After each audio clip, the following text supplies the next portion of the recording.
લઘુકથા કૂળ. લેખક છે સુનીતા ઇજ્જતકુમાર. આજે દીકરા માટે છોકરી ગોતવી દરેક જ્ઞાતિમાં અઘરું થઈ પડ્યું છે. સારાભાઈ મિત્ર સાથે વાત કરતા હતા. મીતાબેન બેઉ માટે ચા લઈ આવ્યા અને વાતોમાં જોડાયા. ત્યાં જે મિત્ર બોલ્યા, હવે તો એવો ડર પેઠે છે કે ક્યાંક આ સ્ત્રી સશક્તિકરણ સંસ્કારનું દેવાળું ના કઢાવે. મીતાબેન રુજુ સ્વભાવના ને સૌને દિલથી ચાહનારા. એમના દીકરા શ્રવણ માટે હવે તેઓએ છોકરી શોધવાનું શરૂ કર્યું હતું. પણ મીતાબેનને એમની સખીઓએ કહ્યું કે હવે તો કેટલીક છોકરીઓ શરમ નેવે મૂકીને પ્રશ્ન પૂછે છે કે ઘરમાં કચરા ટોપલી કેટલી છે. મીતાબેનને ટપ્પો ન પડતા પૂછી બેઠેલા, એટલે? પણ પછી જ્યારે જાણ્યું ત્યારે આ માતૃ હૃદય સ્ત્રીથી નિસાસો નખાઈ ગયેલો. પ્રથમ જે ઔપચારિક બેઠક થયેલી એમાં છોકરો છોકરી એકમેકને ગમ્યા હોય એવું લાગ્યું હતું. એટલે જ તો તુલસી ફરી એના પરિવાર સાથે આવી હતી.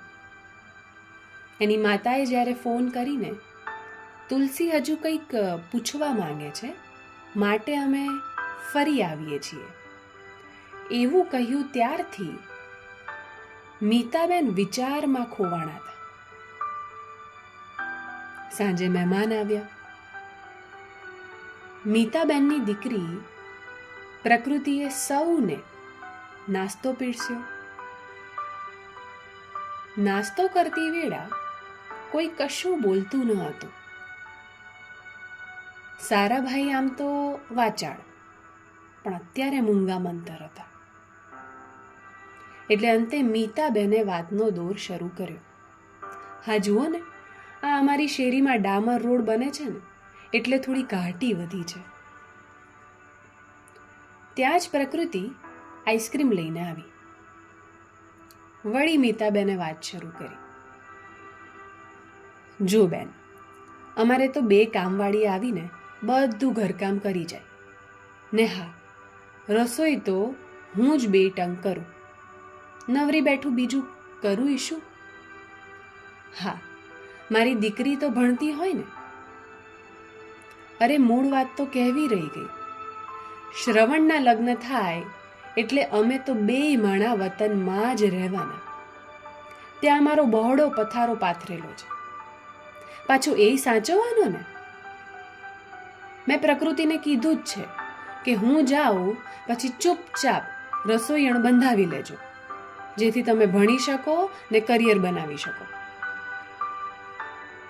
સૌના જીવન માંગલ્ય માટે પ્રયત્નશીલ એ દમિયલ સ્ત્રીને આટલું બોલતા તો છાતીએ ભીંસ આવી ગઈ. તરત તુલસીએ મીતાબેનને પાણીનો ગ્લાસ ધર્યો. પછી હળવેકથી બોલી, આપણે થોડી વાત તો કરી લેશું. એ તો સારાભાઈને મીતાબેનને હળવેકથી હાથ પકડીને બીજા રૂમમાં લઈ ગઈ. બધા જોતા જ રહી ગયા. બારણું આડું કરી બેઉને પગે લાગી તુલસી ભીના ગળે બોલી, આજની એ દરેક બાલિશ દીકરીઓ વતી હું માફી માંગુ છું. પણ સાચું કહું, દરેક છોકરી મારી માં ને તમારી જેવી માવરૂનો ઉછેર નથી પામતી હોતી.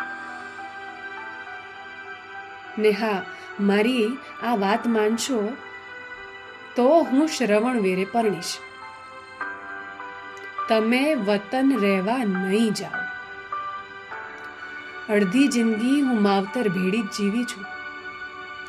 એટલે અહીં મને તમે લોકો માવતર તરીકે જોઈએ છે.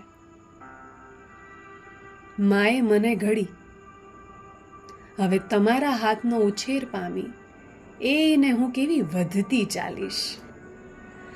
આપણી છતી છાંયે તડકી શાને વેઠવી? તો બોલો, વાત મારી મંજૂર છે? આટલું બોલી તુલસીએ વૃદ્ધ માવતરને અમી ભરી નજરે પંપાળી રહી.